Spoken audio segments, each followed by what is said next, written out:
reported per each lot of the so-called vaccine.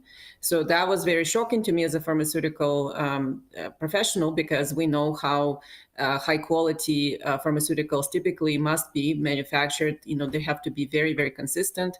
There should be practically no variation lot to lot in terms of toxicities or any other performance characteristics. And these products were varying about 1,000 times lot to lot. So that was extremely concerning. And I didn't realize why that was happening, but I just knew that they were not good manufacturing practice compliant. I later confirmed that through regulatory documents. And then the final piece of the puzzle was when I was able to see all these contracts from the DoD. They were released based on Freedom of Information requests and also Securities and Exchange Commission disclosures. And when I saw those contracts, there were around 400 that are now available for all COVID, so-called COVID countermeasures, including vaccines. I realized that was really what was going on. The Department of Defense used a very shady contracting practices, and also used several laws that were put in place previous to COVID to do this, to shield pharmaceutical companies, to not conduct proper clinical trials, to do a lot of fraudulent, I would say, manipulations of public perception, and all in collusion, obviously, with mainstream media and these pharma companies. And so as a result, we have this theatrical performance called clinical trials, but they were actually not real. They did not, based on the laws that are used here and invoked in this process, the clinical trials are not required at all. And in fact, they cannot be conducted. I mean, that's one of, there's many really troubling parts of the story. We'll unpack a few of them, but that one stands out to me perhaps at the top of the list, is the theatrics that were put in place for these trials. So there were human beings in many ways being used as props to paint the veneer that they were somehow going through deep trials to make sure that we were all safe with these vaccines. And you have, I know there was for instance, a 13-year-old girl. They in fact had an ad, the Vaccine Safety Council had put out an ad that was going to run during the Super Bowl. Then it was yanked by Comcast. They wouldn't allow it to air, which shows a perfectly healthy 13-year-old girl who went through this particular trial and then ended up having all sorts of adverse events. So these people were used as props, essentially, right? Yes, exactly. And so the clinical trial subjects were deceived. But importantly, most of the clinical trial sites and investigators were also deceived. And most of the FDA employees were deceived, because this particular scam is driven from the top. Only few people, as far as I understand, at the top of these organizations, the Department of Defense, HHS, FDA, BARDA, their legal counsels, they know. But then the rest of the regular employees and rank and file, and especially clinical trial subjects, of course, were kept in the dark. And in fact, under Obama administration Cures Act, amended, I believe, the emergency use authorization, or not emergency, the informed consent requirements, such that subjects don't have to be necessarily informed of what's going on if it's deemed not in their best interest. And so again, through, it's too long to go into the legal history. There's very extensive research, hundreds of pages of documents on legal history of this, but the laws that they're invoking to run this program do not require informed consent, and also do not require the clinical trials. So and they're not under FDA. I'm sorry, this is unbelievable. So the people involved in these trials, they don't need to be informed about what is happening? Yes, exactly. So the informed consent rules have been amended under Obama to say that if it's not in the best interest of the subject, who decides if it is or it isn't? But that's what it says. So, these types of things can be concealed from people, that this actually under emergency use authorization used during public health emergency. This is very critical. That's why they keep extending public health emergency beyond we don't have any emergency, but they keep extending it. Why? Because they need this. under public health emergency use authorized these kinds of medications, countermeasures.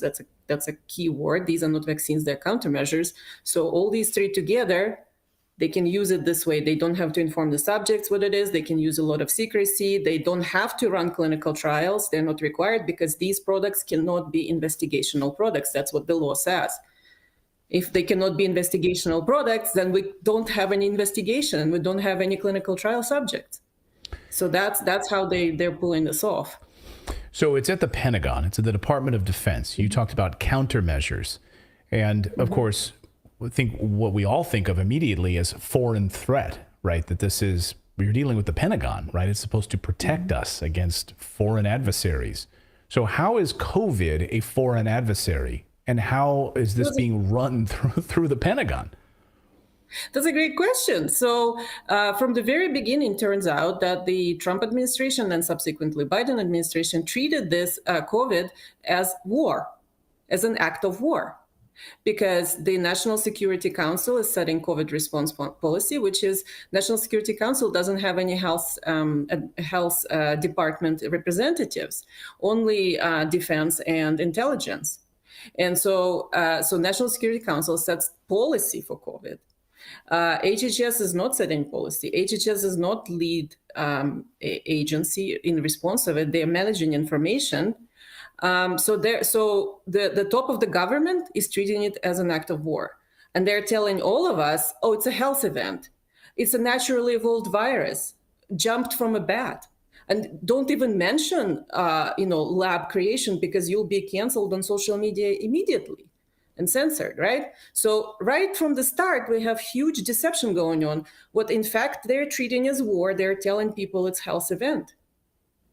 And we learned from the Twitter files, Sasha, just this past week, the latest round of Twitter files, that the Biden administration was actively going after and trying to censor anybody who talked about lab leak theories and talked about the Wuhan lab.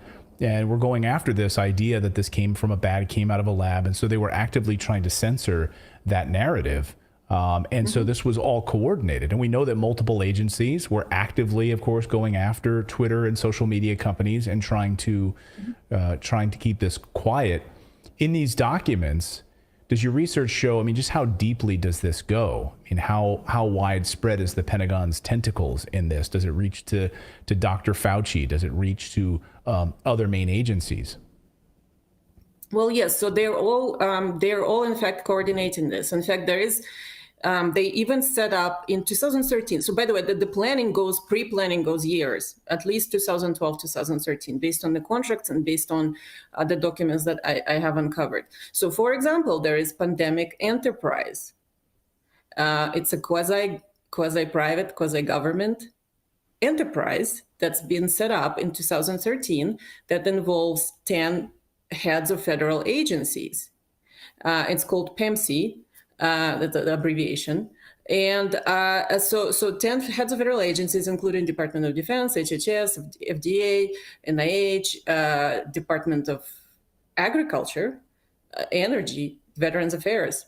So all of them get together and secretly discuss these kinds of countermeasures, very secretly. So there's their memorandum of understanding pasted on FDA's website. And most of it, 90% of it, deals with how we're going to keep everything secret between each other, all the confidentiality disclosures, how we're going to communicate about this. So we have this cabal formed with a lot of secrecy and a lot of procedures to maintain secrecy about pandemic responses in 2013. It's almost like they knew this was coming. This is where we talk about conspiracy theories on this show. It's all true. This is unbelievable. There it is, all in 2013. It's all laid out. It's laid out how they're going to keep everything secret, and I wonder why what's supposed to be a health event is so secret from the public. So how is this even, So then they're treating it as war. Then again, telling us it's health. So here we go. So they're covering up military activity with this representation of health event and a response to a health threat. So that's where people are not informed right away. and being deceived. And then, because they've invoked this set of laws and they're using countermeasures, not even vaccines. So countermeasures are not pharmaceutical products. Countermeasures it's all different category. So FDA to be doesn't clear, then it's not technically a vaccine, right? It's just a countermeasure. It's a countermeasure, like a bomb, like some sort of a exactly. So countermeasure, and specifically, Department of Defense ordered them from private manufacturers as prototypes. So people were never told, "Oh, come over, get injected with countermeasure prototype." Were they? No, and they weren't told that, right? Because as you pointed out, they were not on a need-to-know basis, right? So they didn't have to have informed consent. So here's a prototype we're going to inject you with, just like the 13-year-old girl we featured at the beginning here and talked about. Mm-hmm. Would her family have allowed that if they knew that this was just a prototype? Absolutely not. No, people were told, oh, this is vaccine, this is safe and effective, it's been tested rigorously. By the way, no testing of safety have been done. They have not done any animal trials. They have not completed any animal trials, not even started them before they started mass injecting people in human trials. And that's a complete violation of all regulations everywhere in the world, including FDA. And again, nobody was told that. They said, oh, it's been tested, it's been in development, we've done preclinical trials, and they've done none. They just went straight into people and injecting this girl who is now paralyzed, as far as I understand. And so some of from being an executive of a pharmaceutical contract research organization and studying these contracts extensively, that they are completely shielded from... They have immunity here. They have basically, no liability for Pfizer, Moderna, any of these companies, right? They're totally protected. Is that what the documents show you? Yes, in the DoD contracts that I've reviewed, there's a separate clause that's a PrEP Act clause in all of them, and it says that under PrEP Act, you're covered person or covered entity, and in fact, everyone along the supply chain, so not just the manufacturers, but all of their suppliers, raw material suppliers, the delivery people, the pharmacy or hospital, or whoever injects these products, they're all considered HHS employees, regardless where they work. They're all considered HHS employees, government employees, for the purposes of this exercise. And the product, this countermeasure prototype, military biowarfare agent, is owned by the Department of Defense throughout this process until it gets injected into the person. Nobody takes possession of it. So that's how they completely protect themselves from any liability. Now, it doesn't mean that people shouldn't go after everyone, including the vaccinators, and those will be thrown under the bus first, obviously, because they're little people. But everyone should go after the vaccinators who did not provide informed consent, after the manufacturers, after the hospitals. And I encourage everyone to do that because this is important. Yeah, I mean, we've had so many of our viewers, and you can let us know in the chat right now as you're watching our show. We've had so many of our viewers, tens of thousands of our viewers, tell us on a regular basis, either someone close to them. I mean, last night we had a mother tell us that of her 5 children, one of them has died. I mean, we have this every night on our show.